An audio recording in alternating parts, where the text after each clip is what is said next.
Yes. Hello and welcome to the next episode of Show Pod. Mr. P is not going to announce this pod because he's eating a bourbon biscuit. Can't go wrong with a good biscuit.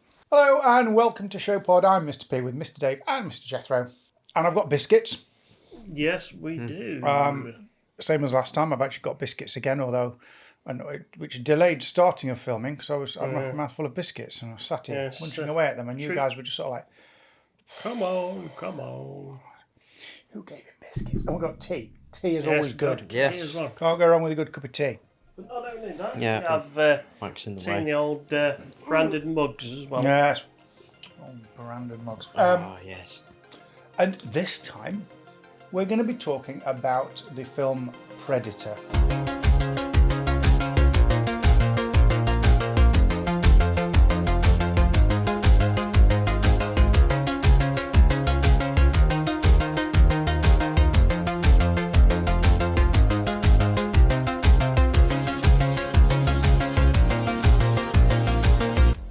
Franchise Predator. Well, a franchise now, but obviously not when it came out. No, not back then. Back 1987. In Arnold Schwarzenegger, Carl Weathers. yes. And I suppose Kevin Peter Hall, of course. And loads of other people. Because he played the Predator and the helicopter pilot, apparently. And Ernie Hudson was in it as well. Was wasn't it? I think Ernie Hudson was in the first Predator as well, if I remember rightly. So Jesse Ventura? It may have been in the second one then. I know it was one or Jesse two. Ventura was in it as Blaine. Yeah. Bill Duke? I can't see Ernie Hudson in this one. Shane Black? But, Shane Black as well. Who wrote... Yeah, he played Hawkins.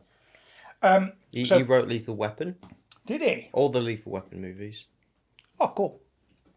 Yeah, Now, obviously the big blockbuster hit for old Arnie, wasn't it? Arnold Schwarzenegger. Yeah, Yes, he really needed it, didn't he? And I forgot to look. Is this the film where he says, stick around? I don't know how I thought you were looking. I was going to look. I completely I think forgot. it might be Commando. Might be Commando. Yeah. Tell us down below. Yeah. So I And don't the game was remember. Kindergarten Cop, you idiots. Damn. I don't remember watching this film. Right. Okay. So I know. Jethro gave me a funny look. Is that your way of saying you haven't seen it? So basically, what happened was a little while ago, this whole sort of Alien and Predator sort of franchise that are now sort of melded together a little bit. You have a quest where you've tried to get me into, and we started with Alien. We watched Alien. No, Gav started. from Man Caves and Margaritas made me watch Alien, and then Aliens. Did we watch Aliens? We were going to watch it. We never got around to it. But we started this. Oh yeah, let's do it. You were going to bring your particular edition Blu-ray or... Oh yeah, Oh, it's a it special was. edition, but it's not the 4K edition that has completely mangled everything. Oh, Mr. Jethro, and There's his some different very editions. bad comments about that edition in the bottom of the internet. So basically, synopsisize me, Mr. Jethro. Okay. More than what it says on my screen, which is a team of commandos on a mission in Central American jungle, find themselves. I can read. I'll start again. A team of commandos on a mission in a Central American jungle find themselves hunted by an extraterrestrial warrior. And now a word from our sponsors. Are you looking to take your business or idea online? Then Namespace has you covered. From personal websites, e-commerce and fully managed IT services. See what Namespace can do for you. To find out more, go to namespace.rocks. I find it interesting how, compared to Terminator, he is not the Predator. Like with Terminator, he is the Terminator. He's not the Predator in this. Correct me if I'm wrong, but when the film first came out, did the promotional material refrain from showing the Predator? I think so. I seem to remember back in the day, wasn't the poster just like Arnie and like leaves and trees and stuff. I don't Yes. think they didn't show the predator on any of the artwork, did they? Yeah, putting a lot on his shoulders because you know what. To be fair, yeah, we've been showing the poster there. Yeah, a lot of stuff with Varney, which you know what, you won't necessarily need much else if you Yeah. have him in your film. But did they want people to think that he might be the predator then? Was that the idea? Or I have the impression, I mean, again, correct me if I'm wrong, but I have the impression that they kind of wanted to leave the reveal a bit more of a surprise. They didn't want to put the predator's face out there because it was very much like It'd take away the surprise of seeing it, wouldn't it? If you saw it on all the artwork before the film. And they even took that a bit further as well, where until later on in the film you can't even see it because it's using some kind of cloaking technology. So you're just hearing, you know, them moving about a little bit, a little bit of cracks in the trees, the ground crunching, and a little bit of shimmer you might see that looks a bit odd. And then people basically being taken out in gruesome ways. And it, like we said at the start there, just follows this team of commandos where they're on a mission to do something completely different. And they just run into this thing. And it's like you said, where it's very, very similar to like the slasher films, like you say, where people are being taken out and it's a battle of wits and who's going to survive to the end and who's going to work out how to survive, which is basically where it comes back to Arnie, isn't it? Where he works out how he's able to see it. He kind of starts working out how it moves and how the rain and like liquid affects it, and he realizes quite early on as well that like the people are being seen by like temperature as well, aren't they? Not right. you know, infrasound and temperature and you know, some sound, but a group of things that this predator uses to pick up life forms. So a question for you, Jethro, potentially. When this film came out, it was just a standalone film, Predator. That's it. Had we had Alien already? We had, hadn't we? Yes, we had Alien and Aliens. Alien and Aliens, but they were nothing to do with this. The franchises weren't mixed or No, they were just both owned by 20th Century Fox. Right, Fox owned them, but there were two separate film things completely. Mm-hmm. So when do you think it happened that someone thought, "Oh, I've got an idea. Well, why don't we put the two together?" I know we're just talking about this, but I'm just curious because obviously you can't talk about one of these films without really talking about the franchise as it is now as a whole.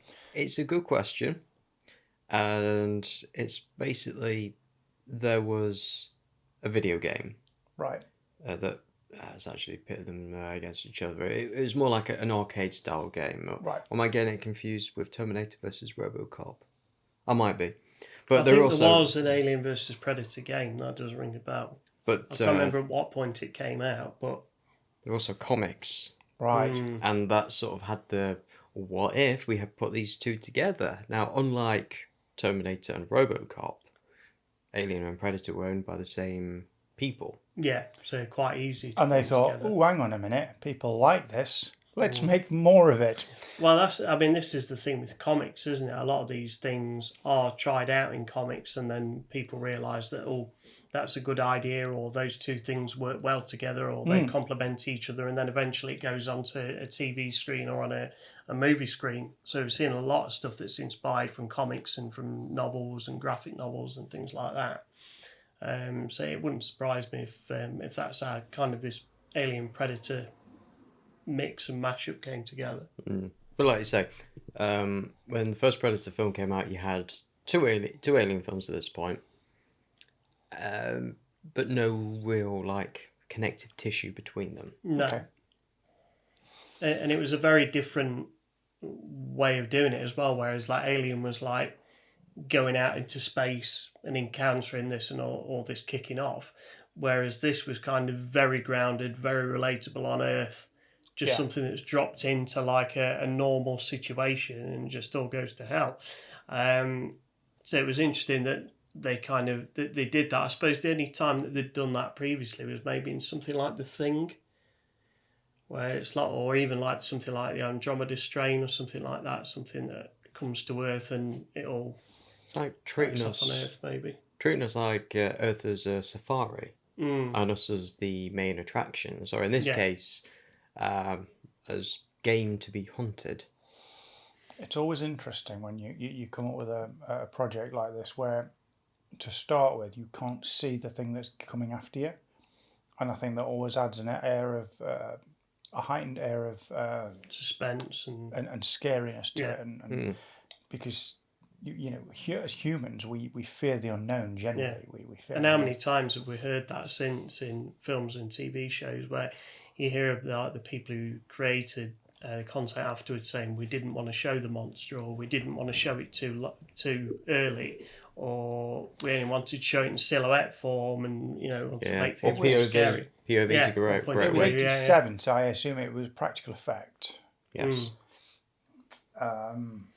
Compared to where we went further on, it was fairly sketchy in the first film, wasn't it? Was there maybe some kind of throwaway comment about somebody was aware there was some kind of UFO had gone down in that part of the world or something? But what heed do you pay to that? Is like, you see something weird in the sky, so what? Yeah. So I remember that there was some kind of throwaway comment about this had happened and they were in that area, but there was nothing actually planned. Yeah, that's the kind of thing they do, and they just try commenting just to cover that and say, "Oh, you see it because of this." But then that point we said obviously as well with the original one, there was the backstory hadn't been extended yet. We hadn't had the Predator and Alien coming together. They hadn't created that extended universe yet, if we call it. And the whole thing you said about which was kind of a new thing in like sci-fi horror in a way of like the killing for sport and not just for survival or whatever, but that was kind of a new thing that they did with Predator, wasn't it, where there were kind of like these warriors from space that were going out and testing themselves on different planets and against different life forms, and that was kind of how they evolved, by taking pieces of different races and adding it like to themselves, to their own tactics and things like that, and weapons, to make them more formidable, make them stronger, and that was something that you saw a bit more of that as they went through the films, and they went further forward, and you learned a bit more about the predators and the different races of predator and how they interact with each other. It was very tribal as well, wasn't it? Eventually there were different tribes of predators that were all slightly different. The lore has grown exponentially since this film, but yet this film gave us so much. And it's a very simple idea, but it exploded into all of that, and you don't always get that. Sometimes there'll be a character, a life form that is put out there into the movie universe, and it doesn't take off, and it doesn't get huge popularity and grow like that did. So I think it was a bit of an unlikely hit at the time, I think. But the inception of the idea came from a joke that said, because Rocky IV came out previously, and it's like, the only person Rocky hasn't fought is an alien. Right, yeah. And that's where the idea came from. Right. Like, what if Rocky, but fighting an alien, and then that sort of evolved and... And Arnie got it, because it was during that time when Arnie and Sly were... And Cole Weathers getting in there. Yeah, trying to get Apollo roles. Creed. He probably could have quite easily gone with him being quite popular at the time. Like you said, it could have quite possibly been Sylvester Stallone as the lead in that film. When they were thinking it in the first place, probably. There's a funny story, isn't there, with because they were always against each other, trying to up each other all the time. A rivalry. There's a funny story where the agent calls Arnie with an offer for this film that's terrible, and calls Sly with the same one. They both get the same offer to this film, and it's terrible. And Sly rings Arnie and says, "Oh, have you been given a script?" And Arnie's like, "Yeah, it's great. I think I might take it." Knowing full well he's not going to. So Sly goes, runs in there and goes, "I'll take it." And is it Stop or My Mum Will Shoot? I think it is. "Oh, come on, I'll take it then." So Sly does the film, and it actually flopped, and that was quite funny because Arnold Schwarzenegger knew that was what was going to happen. But he got his favourite line in this film, Predator. So "Get to the chopper" apparently is Arnie's favourite line of all his films. At one point it was asked, and that's what he said. "Get to the chopper." I was reading a fact here, which is quite interesting, because I just said it's a practical effect. The costume apparently weighed over 200 pounds. And even though at 7'2", Kevin Peter Hall was a large and powerful man, he had to be connected to a bungee rig to help him move more beneficially in the suit. Makes sense. You know who was in the costume before early on during shooting? No. Jean-Claude Van Damme. Really? Yes. Wow. Now, this was before he had his big, main star break. That was in Cyborg in 1989. Yeah. So 2 years afterwards. But yeah, he was the Why guy was he in in the the Predator costume? suit. Well, they needed someone athletic. Need somebody strong, athletic, and agile Yeah. to play that role. Don't So you? he just... Yeah, but why did it change then? Well, I think he left or was fired. Or something like that. Something. Right, so he started the behind time, project didn't and then left yeah. for one reason or another. Yeah. I see. Oh, that's Say another interesting. bit of trivia along these lines as well. The guy who they called in, the voice actor, to work out the sounds that the Predator would make, like the squishing and the clicking, because they were classed as like being a little bit aquatic, somewhere along their history, was none other than Peter Cullen of Optimus Prime fame. Ah, okay. He created that and put that down apparently. Oh, we're full of trivia now, aren't we? But it didn't take long for there to be the sequel, Yeah, Predator 2. That came out in 1990. yeah. They did that quite a lot back then, sort of the 80s. If something came out and it was really good, they made another. You know, Yeah. look at things like Yeah. Beverly Hills Cop or Die Hard. Do you know what I mean? Die Hard. And they did the thing that was popular at the time. They set everything in LA, didn't they? Yes. It was then Predator in LA. But something that people didn't really like, but something that carried on throughout the series, is that now that Predator was a big success, everyone knew what the Predator was. They didn't have to base it on like the main character because they're coming for the Predator. Yeah. So the one thing that stays the same is the Predator, the main cast of humans, changes. Yeah. Right, every film. So You this don't time, need Arnie in the next one, so to speak. no. So instead we got Danny Glover as a cop who in this one is definitely not too old for this stuff. But I know at the time people didn't like it because we want Arnie, we want like more explosions than that. I actually really like Predator 2. That's why you got made it Commando. different. They made it different, which they needed to, didn't they? But that kind of rubbed some people the wrong way, like you say, didn't it? Yeah, because You can- one thing, just to answer your previous question, in Predator 2 there's a little Easter egg. It's nothing more than an Easter egg. But they had a skull of a xenomorph in the trophy room of the Predator.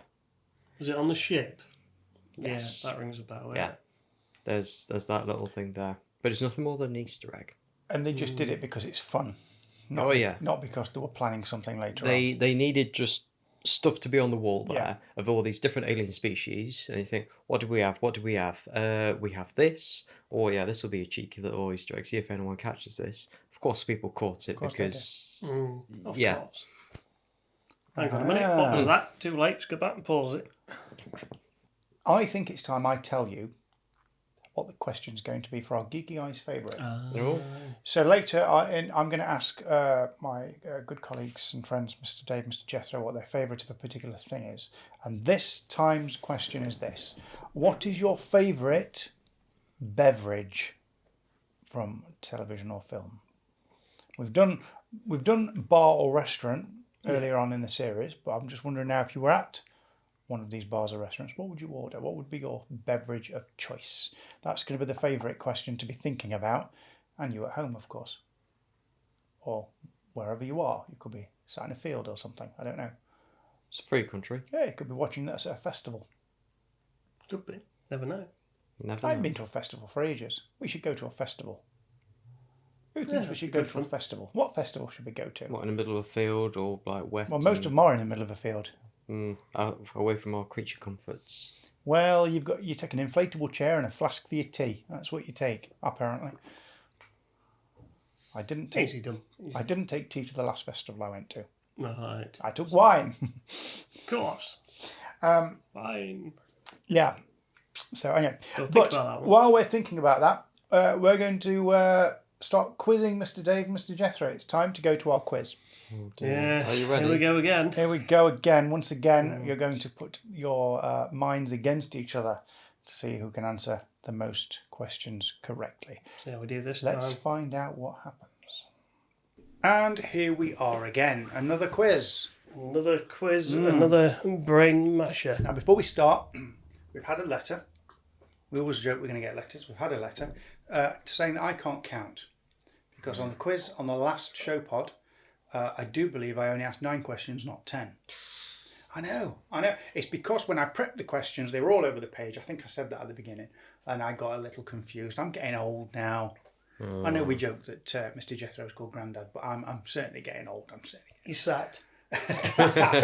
However, I've consulted with my notes, and when we went through that quiz, it ended with Mr. Jethro on 3 correct answers.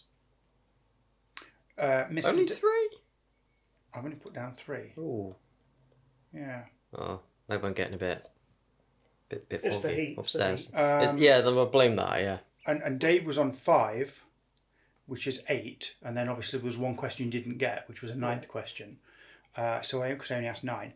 So even if Jethro would have answered another one, that last one correct, he still wouldn't have won, and therefore keeping the result from last one as it stands. Fair enough. Yeah. It's a fair But we'll call. continue again this time. I have got 10 questions this time. So, gentlemen, fingers on buzzers, and please stand by. In Stargate SG-1, in Series 1, the crew the team meet a group called the Nox.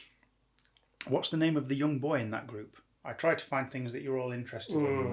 This isn't an area I'm familiar I with. should know this because Armin Shimmerman played like the lead Nox in that rings a bell. the episode. The episode is even called Nox in season 1. All of which doesn't make up for the fact that I don't know the answer to this question. Jethro doesn't know the answer to a Stargate question. I don't think I'd ever see that. It's weird, isn't it? I'm going It's a tough one, though. I am now going to. Can you know? Can you do it? Do you know? I don't know it now.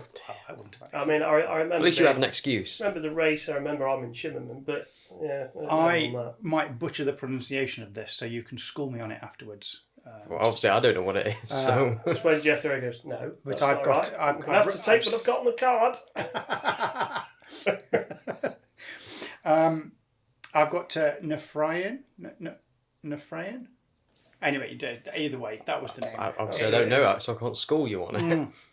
In Jaws, there is a famous line about the size of the boat. Quote the line. Mr. Jethro. We're gonna need a bigger boat. No. Oh, He's going to need a bigger boat. It's close. It's a misquoted line all the time. A bit like in Star Trek when they say "Beam me up, Scotty" was never really said. It's not "we're going to need a bigger boat." It's "you're going to need a bigger boat." Question number 3. In Star Wars, Han Solo wins the Millennium Falcon playing which card game? Darbo? No. well, that's Deep Space Nine, isn't it? Dabo. Dabo. With the Dabo wheels, a bit like roulette. You can buy tell it. us. You buy it as a set and it's just called Star Wars card game, but you can actually, if you go to places like Galaxy's Edge or you go online, you can buy it. It's called Sabak. Sabak. You did know that because I've mentioned it before, I think. Yeah. Okay, it's all good. Here we go. Question 4. In Star Trek, we have Type 3 phasers that are rifles, Type 2 phasers, which are standard hand phasers. But then we have a Type 1 phaser, affectionately known as what? Oh, Jethro's in. TV remotes? No! That's not the answer I wanted. No. Oh. Stun gun. No. They are little remotes, aren't they? They look like them, yeah. I've got a resin version of a prop somewhere. The cricket phaser.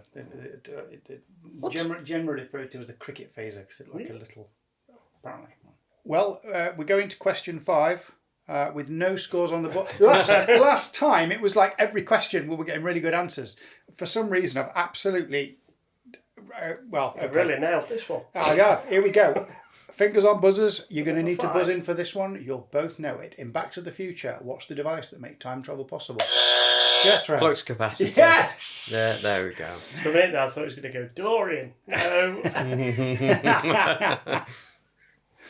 That's hilarious because you gave me that as an answer last quiz. Question 6.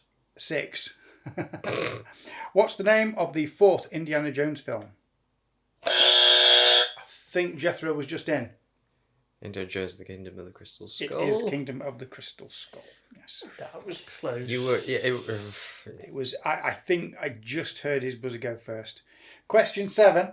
When Colin Baker was the Doctor in Doctor Who, the ratings plummeted, and they released there was a song about the fact that the show was having troubles. You know this, don't you? Waiting for me to get to the point, or you think you might know it. The actual question is, what's the name of the song? Doctor in Distress. It is Doctor in Distress. Oh, I was actually going to say, but you were. Yeah, I had to be quick on that. You'd have been straight in there. So, question 8. 7. No, that was question 7. Well, we've got Trying to to check. confuse me, aren't you? Haven't we? Oh, right, we got letters. All right, we got letters. Let's not get another one. In Star Wars, the clone army that was made for the Galactic Republic was created on which planet? Jethro. Camino. No, it's not. It is Camino. It is? Yeah, it is Camino. You're right. Very quick that one. We're starting to doubt ourselves now, I aren't thought we? I got it confused with. No, that's Geonosis. That's the other planet in Attack of the Clones. No, yeah, you're right. Camino. Yeah. Thank you. I am. Yes, and you are right as well. Well done. Thank you. Well done. Thank you much. Thank you. So I thought I got that confused. I got my wires Don't get crossed. confused. No, you're all good. Question 9. Red Dwarf.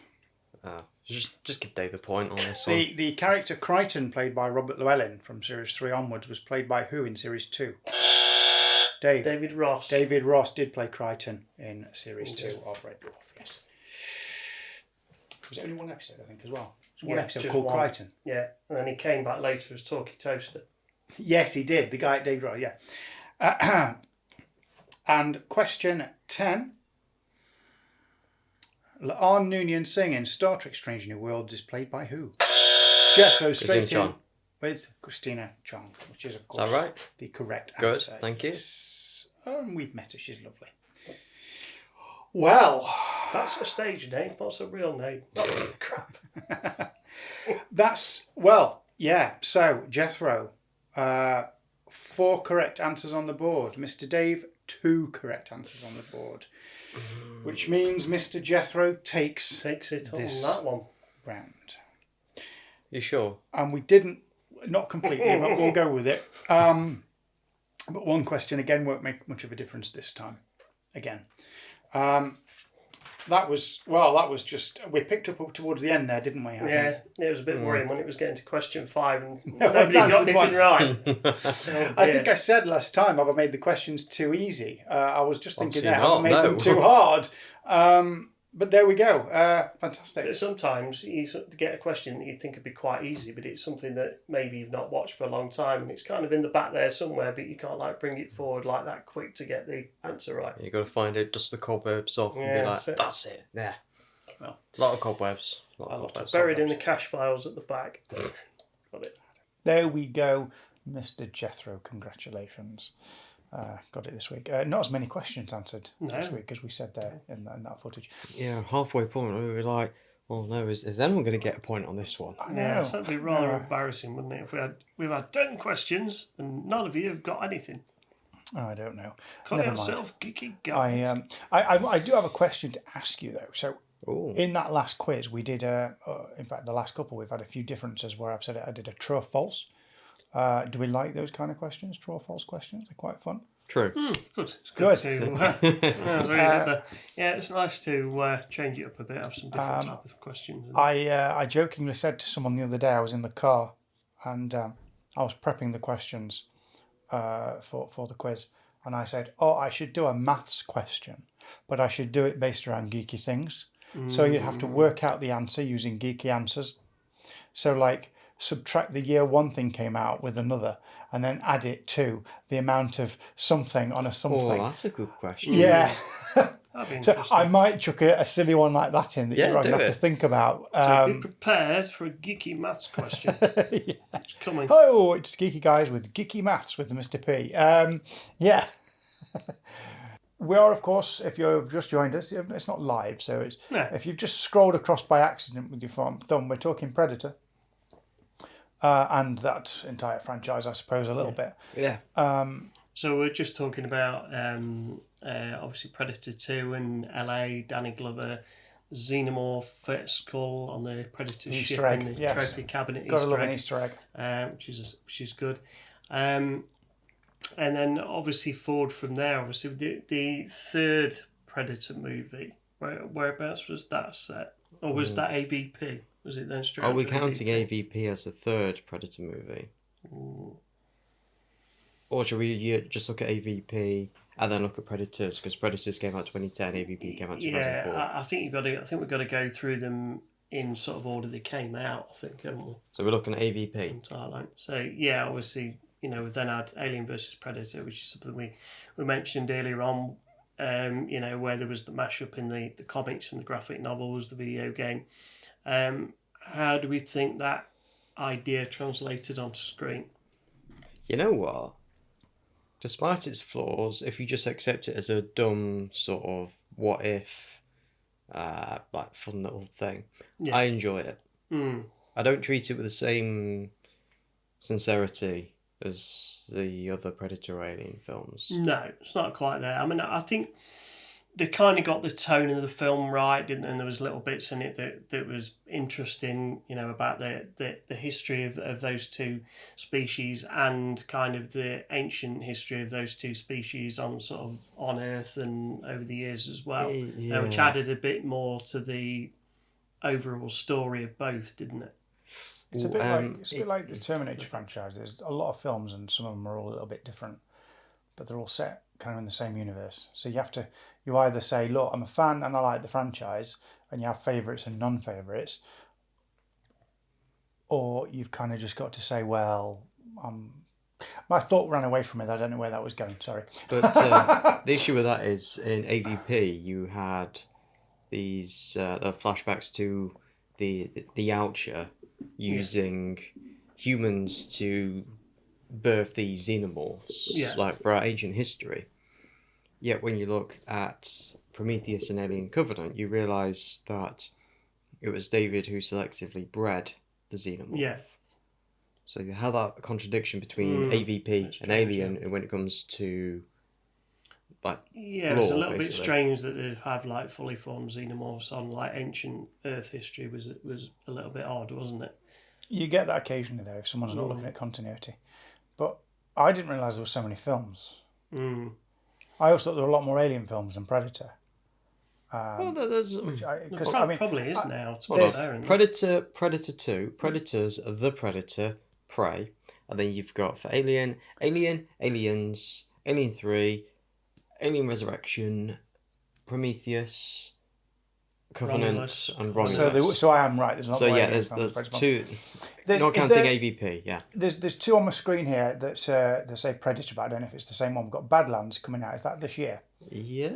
But also I've got one saying Predator: Killer of Killers. Is that a Predator film coming out this year? They're doing two. I know there's an animated Predators. Killer of Killers, isn't it? Yeah, that's either out now or out shortly. So this year, that's the animated one. Yeah, you're right. So that's it. Just there's the Prey sequel, like we say, 2005, and then Badlands, which is a young predator outcast from his clan finds an. Okay, so that follows the story of an actual predator. That's interesting. So so you've got two projects this year, predator based. I think the interesting thing after we had those first few Predator films and we had the AVP 1 and 2, it was kind of interesting. Well, after just say for people listening, if they don't know what you mean, Alien versus Predator. So it's the film with both in, just so they know what AVP is. So it was kind of interesting after that time that it kind of got explored a little bit more, and it wasn't just like crazed killers killing for sport. Yeah. You then kind of had tribes that are kind of not quite so violent. You got tribes that kind of wouldn't hurt anybody if they wasn't armed. They all did that from the start. Did they all do it? Yes, yeah. I wasn't sure if that was like a certain tribe that kind of had that thing where they didn't attack people if they wasn't armed or wasn't a threat. This was the impetus for Predator 2, because in Los Angeles there was this ongoing gang war between gangs and the police. Yeah. So you had all these people with guns shooting at each other. Yeah. Now for the Predator, if you're unarmed, they will not kill you. Yeah. It's the only horror villain where the only way to survive it is to not fight him. Yeah. But and it's probably not even necessarily that they feel sorry for you, you're defenseless, they're not going to attack you. It's probably that there's no, almost like the Klingons, there's no kind of honour in that attack or that kill, or with seeing themselves as warriors, that they would say that they were honourable and it was all about the winning the battle and besting somebody.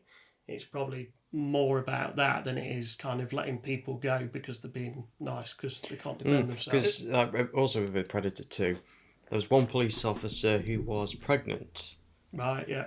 And with the heat vision, Predator could see, there's a fetus there. I'm going to let you go.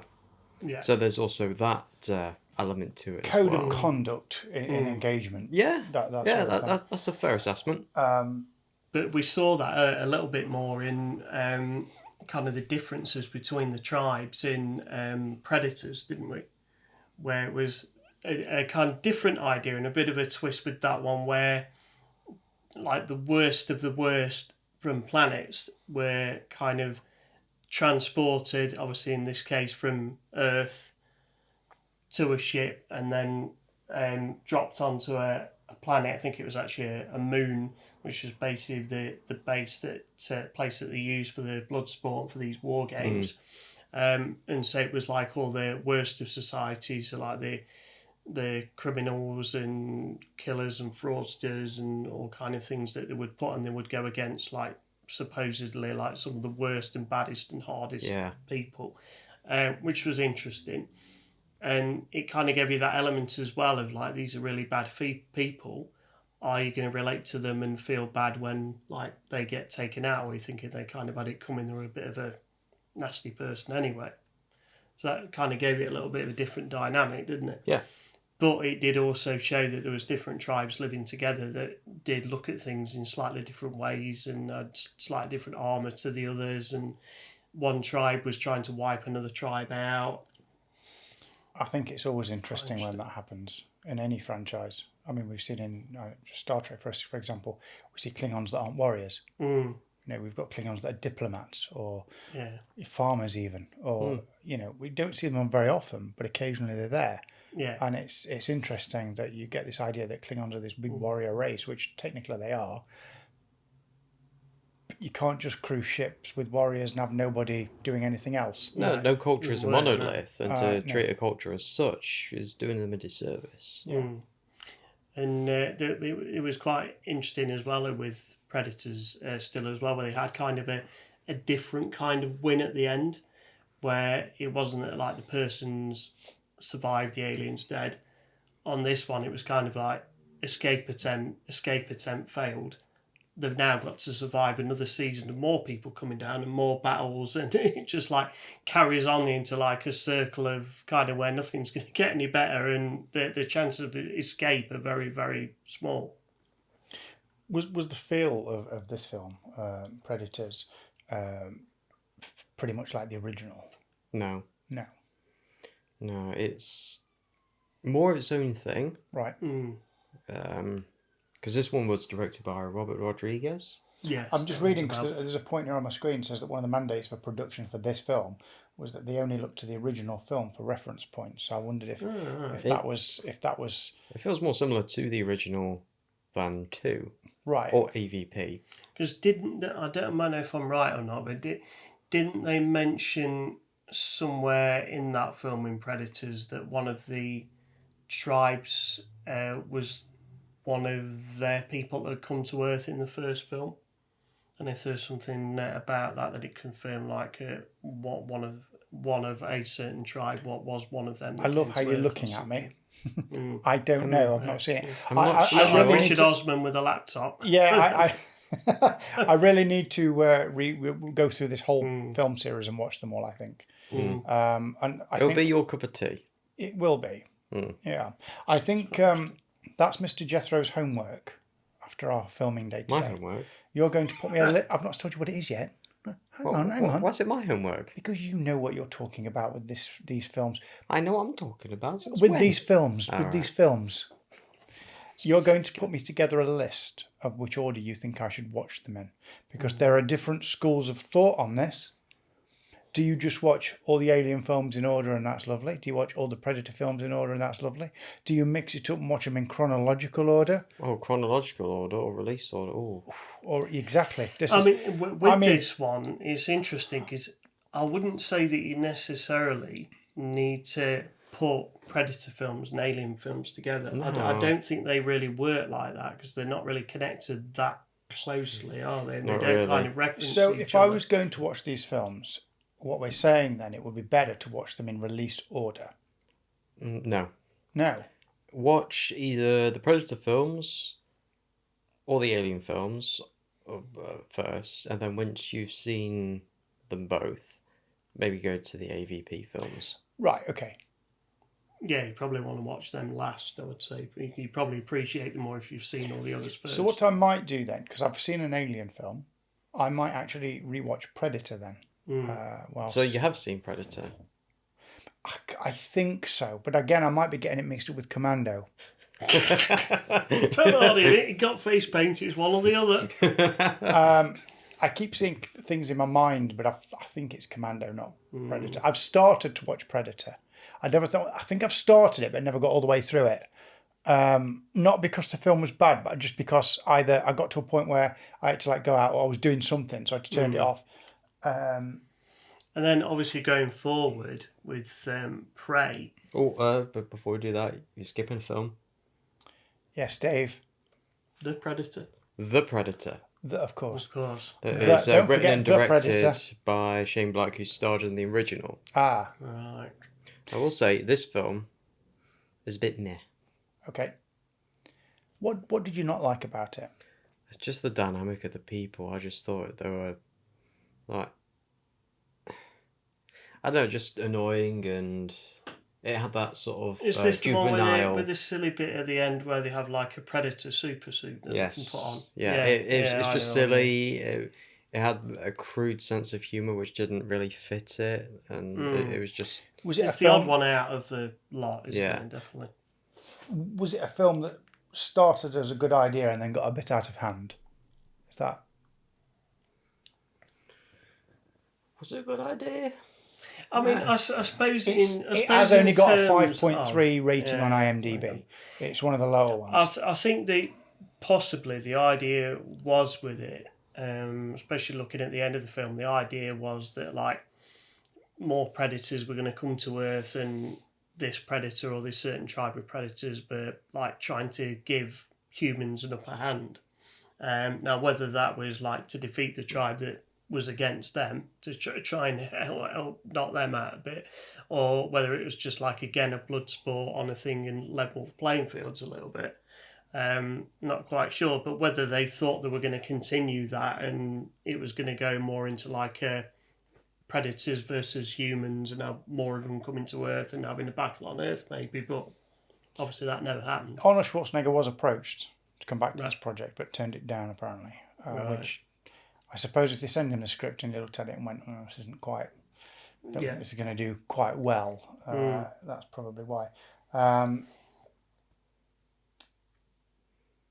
It's the fourth time apparently he's declined the chance to reprise his role. He skipped Predator 2 because it clashed with Kindergarten Cop, and Terminator 2 Judgment Day for the crossover film AVP. He was willing to make a cameo but had no choice but to turn it down, as he'd just been elected governor of California, and the schedule made it impossible. So he became the governator. Yeah. Then Predators, Lawrence Fishburne's character was going to be Arnie. Right, yeah. That kind of might have worked. The same reason for why he couldn't do Predators, of course, he was the Governator. Yeah, fair enough. Yeah, that might have worked. That kind of sort of would have made sense. And then Prey. And then Prey, yeah, which was kind of going back what we said earlier, but actually more appropriate to this one. It was more going back to the first one, wasn't it? With like a single predator, lone predator on Earth, but with the added aspect that it's set further in the past. 1719? 17 something. Yeah. 1719, yeah. Where obviously you've got very limited, very basic, primitive weapons, obviously against a intelligent and sophisticated warrior from outer space. But yeah, I think that was quite an interesting dynamic, wasn't it? And that they had to think even harder about how they were going to survive and how they were going to defeat it, and how kind of a more primitive, more further back in time view would be of this happening. Rather than like it being more modern. That was quite an interesting aspect. I'd imagine you need a lot more intelligence to take it on back then. Yeah, I think without the advantage of weapons. Would you have people coming in and like not wanting to fight it and worshipping it as a god because it's powerful and amazing and bigger and stronger than them? Interesting idea. And while we think about that, let me ask a question. What's your favourite? I said I'd ask it earlier on. What's your favourite beverage? You know what? I've just realised. I think we've already done this question on an episode. Oh. But I don't know if it's a recent episode or whether it was one from a while ago. But I'm sure it's too late now. But I asked it, so we're going to go again and see what happens. The only reason I'm saying I think I've already done it is because I was just about to give my answer in my head. I was thinking it, and then realised I'd already come up with this answer for something. Right. Well, but anyway, so your favourite beverage from film or television? I think I'm going to have to go for Pan-Galactic Gargle Blaster. That was going to be my answer. Galaxy. And I think I said that last time, so I'm now going to quickly think of another one whilst Mr. Jethro. Tea or grey hot? You see, I was going to go Picard, Chateau Picard wine. Right, the other Picard. The other beverage. Picard beverage. But there's loads you could have. We could have gone for a lot more Star Trek stuff. Romulan ale. Yeah. Andorian whiskey. Klingon blood wine. Kanar. Mud tea from Firefly. Have you seen Kanar? When they pour it, it's like thick syrup. Yeah. I think it would be horrible.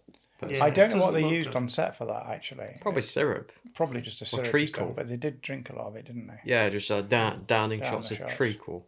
Right. Klingon blood wine. That sounds horrible. Sounds like it would smell if you leave it in. We had a few of them at a Star Trek convention a few years ago. We did. It was all right. I can't help but feel it would have been more fun if we'd had a Pan-Galactic Gargle Blaster. Oh, yeah. Is blood wine actually made of blood? I guess it must be. I guess that's the idea. Tog or something like that. Yeah, I don't know. It's an acquired taste, isn't it, when you drink it? It's quite spicy. I'm trying to actually think of other drinks from other franchises, and I'm struggling. You've got the beer from Red Dwarf. Butterbeer, Harry Potter. Butterbeer, Harry Potter. Oh, that's nice, actually. It's nice if you go to one of the Harry Potter themed places that serve butterbeer. If you buy it from Aldi. It's nice when you start, but when you get towards the bottom, it does get a bit gloopy and I can imagine. But anyway, Pan-Galactic Gargle Blaster. It's a good answer. I was going to say that. Classic. Go with the red wine.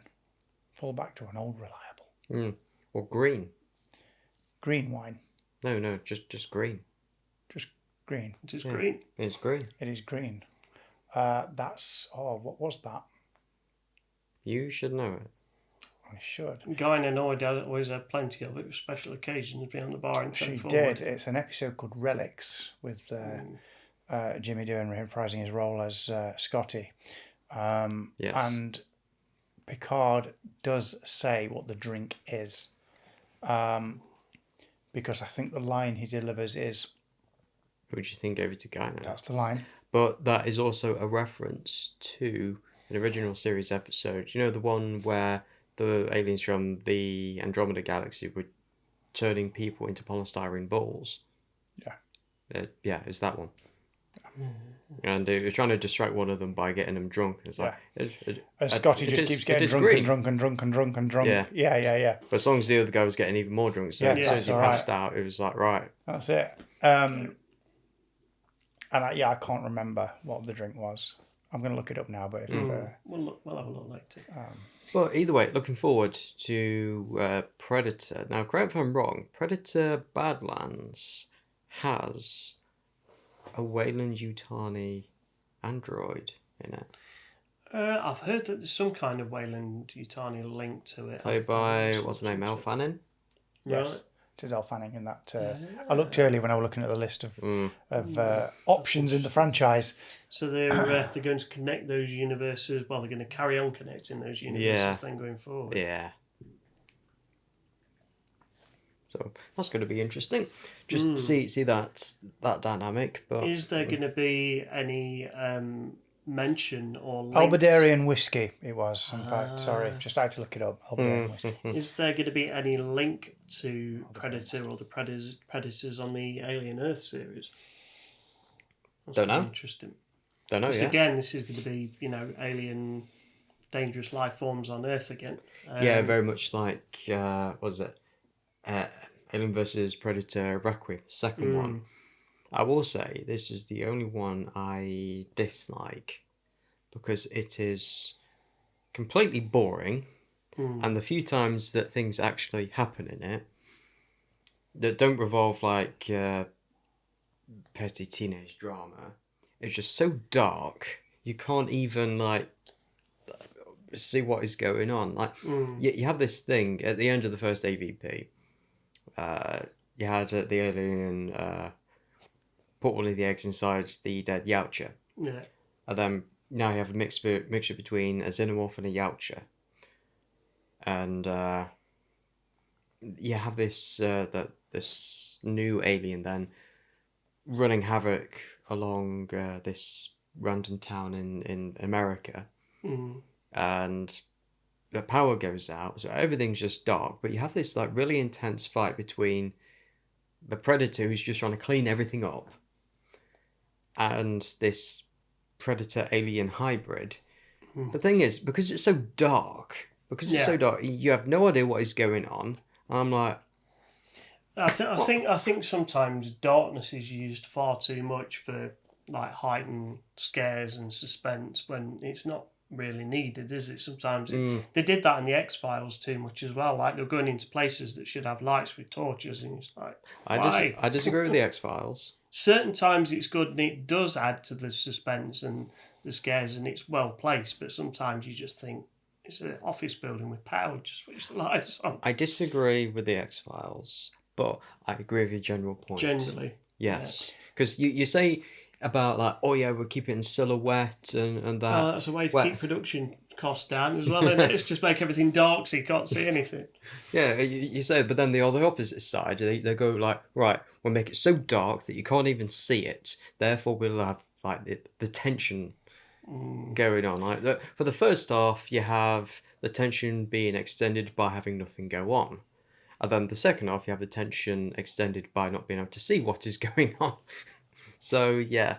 One of the things they do in films, not specifically these, but that I don't like is, and they do it a little bit in the Bourne films, as they went on, they used it a lot more, where the camera runs around with the action so much that you can't even focus properly on what you're actually looking at. They did this a lot in this film as well. It's they? very much like punched in, and then just dark, silhouetted. You can punch in and too much, though.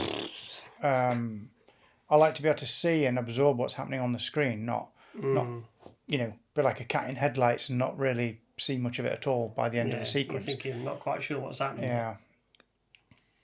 So what's the we've talked about obviously an episode about the future of Star Wars. What's the future of Predator? But I think you've just said we had the two films coming out this year. We've got the live action and the animated. But I suppose I'm meaning more sort of where would you like the franchise to go? Yeah, more unique and different things. I mean, maybe one could be to do with pirates. Like follow a group of pirates going along and marauding and taking treasure, obviously a lot of them are going to have weapons. Mm. And in an ocean environment, that would be quite interesting to have a predator engage. Yeah. And that would be my answer. But do we need it? Do we need it? Well, as long as it's good. I think for me, if I was to say, what do we do with Predator going forward? I would say maybe not concentrate on too much on doing the Alien Predator mashup stuff, but probably do a bit more that's actually about the Predators themselves, their home world, a bit more of their history, like you said, maybe putting them in different settings, in other places against different kind of opponents that's different to what we've seen before. That'd be quite interesting. Because I'm not that up on the series, their abilities and stuff, do they evolve during the series? Are they pretty much the same? Pretty much the same. So my thought, why could you not do a future one where, and a bit of kind of referencing Star Wars a little bit. So in The Force Awakens, it's got to this point, although it shouldn't have done in 20 years, but it's got to this point where the Jedi and the Force is all kind of a bit of a myth, and it's all just stories now. Now a lot of people probably don't even think it was real. Could you not do a Predator set in the future where we've almost forgot about them, or that knowledge has been lost, and then we get a Predator turn up and they've evolved slightly now, so the defects they had before aren't there anymore? Well, the Predators aren't like well-known things. They're not a well-known species or phenomena. Right. No, So they you could go do a thing, disappear. So you could go forward to a time where maybe someone doesn't know about them and they find something and dig a little bit of information up. Or you could have. Or are we just rehashing the first one? Or again? you end up having a planet or a colony that survived a predator or predator's attack, and then, like you say, forward in the future, if for some reason they come back and they're different. And what about a predator that takes sides with the humans?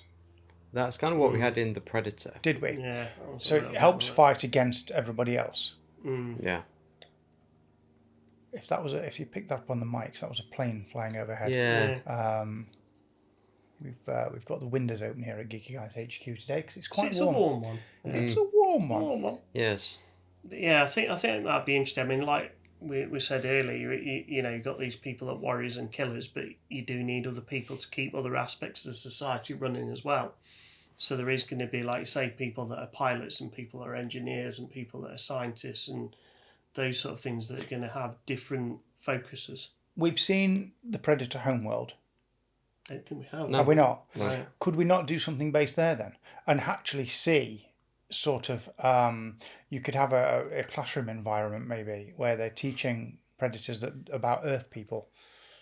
I think What about that would humans? spoil it. What about humans going to the Predator homeworld, but you see it from the Predator's point of view, not the humans? So humans have landed. What?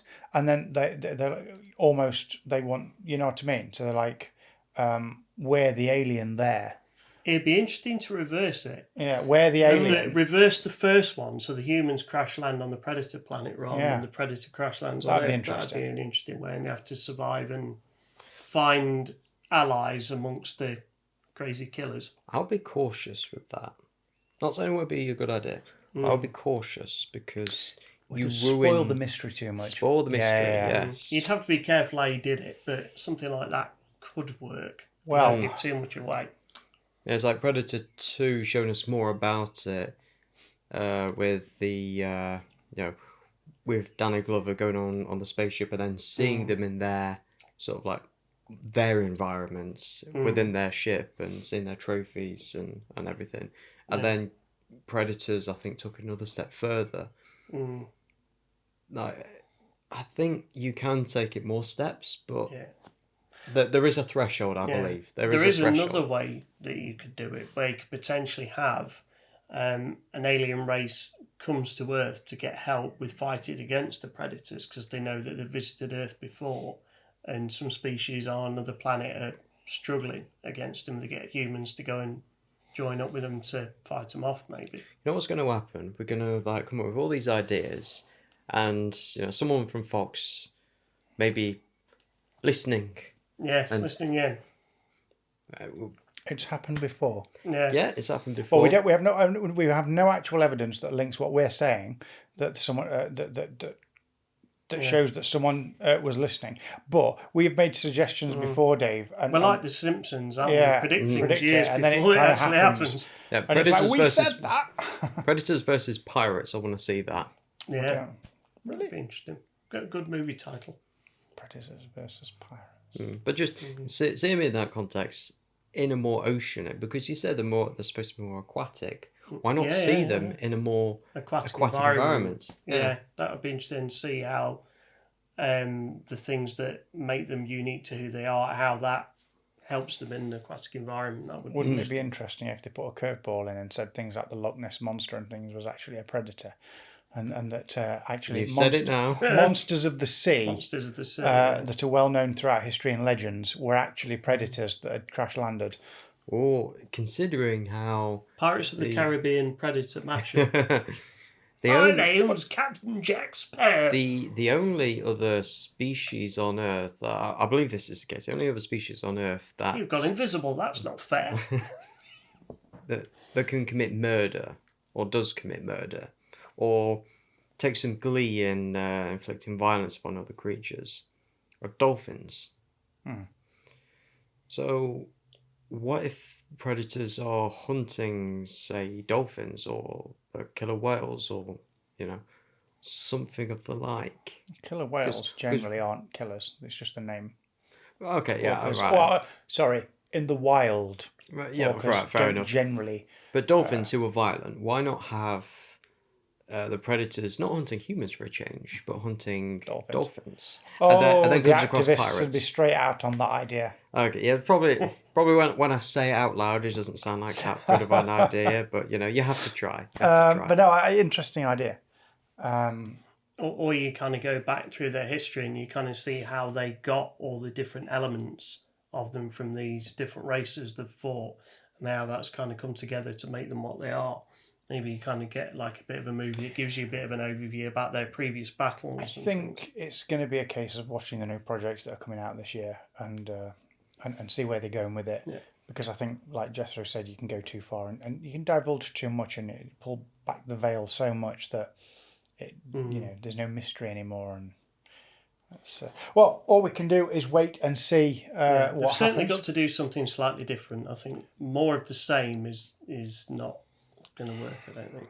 No. For some things, Well, it doesn't not that well. work. For some things, it kind of does work. You can do variations on a theme and it works. I mean, look at Bond. You can do variations on a theme. Oh, yeah. And it kind of works. Not always the same, but pretty much very similar. But if they remake Thunderball, people are going to be like, that's a remake of Thunderball. They are, but they'll still watch it.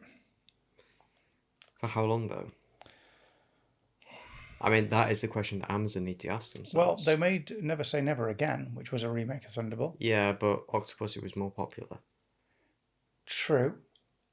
But it's still watched today. Yeah. People still watch Never Say Never Again. And But how many people have seen Octopussy versus Never Say Never Again? I don't know.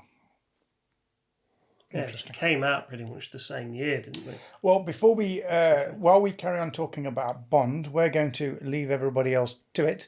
Yes. And get Mr. P to watch the Predator films. Yes. Yes. Well, I'm off to in go fact, and watch. Please have your recommendations about your way to watch the Predator / Alien films. Like, should they be watched together? Is there an order? Yeah. Or should you just wing it and just have it at random? Like a Spotify playlist on shuffle. I once dated someone who said that I ought to watch them in chronological order. What does that mean? So I think it means like where each film was set specifically. So how in history time how we encountered each one in order. I think that's what it was. So you'd have to go like Prey first then. Well, now the you would. first Now Predator you film. would. But back then, that Prey wasn't out. No. But I'm sure that's what she said. Right. Either way, I mean, I'll leave it with the comments and with you guys to come up with a bit of a list, and we'll see what people running say. order. Yeah. That just leaves us to say thank you for watching. You can wander over to geekyguys.co.uk to see what we're up to and catch us on the socials. Give us a sneaky like and a subscribe. That'd be lovely. Comment, suggestion, Yeah. whatever you like. And what's your favourite beverage? Is it a Pan Galactic Gargle Blaster? Or is it a Chateau Picard? Let us know, and we'll see you next time.